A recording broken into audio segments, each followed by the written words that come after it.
Well, in today's market, landing a job can be difficult enough, but it's even harder for those with disabilities. And today is the International Day of People with Disabilities, and advocates are hoping to encourage employers to embrace this untapped workforce. It's still okay to come to a deaf to a deaf bartender and sign your drink.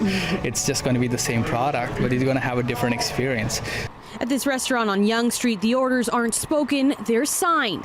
For the last 2 years, Signs Restaurant has trained and hired wait staff who are deaf. It's a group owner Anjan Manikumar says is more than capable of succeeding in the working world. Most just haven't been given the chance. They're able to serve guests, and they're able to, work in an environment which is, which is fully hearing. So basically, most of our guests are actually hearing. They want to provide amazing service, and they want to provide great food to our guests. So I think that's the drive that they have is more than I would find possibly in a hearing person. For many of the staff he employs, this is their first job. Manikumar says for employers, it's about not being afraid to do things a little differently.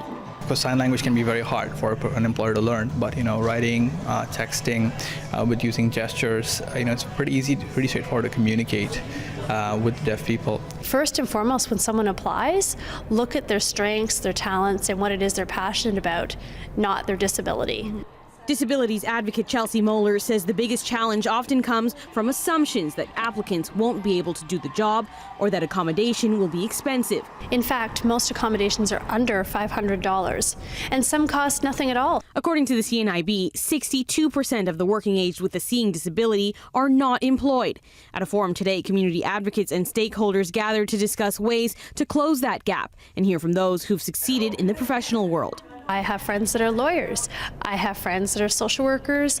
I have friends that work in the bank industry. I have friends that do employment counseling. You name it, people do it.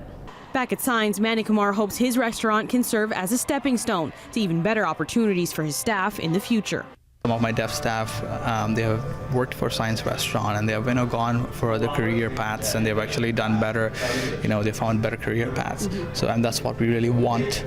Now, Manikumar says he doesn't get any support from the government for his restaurant, so he is looking for other types of funding so that he can continue to create employment opportunities. Janelle Amasa, City News.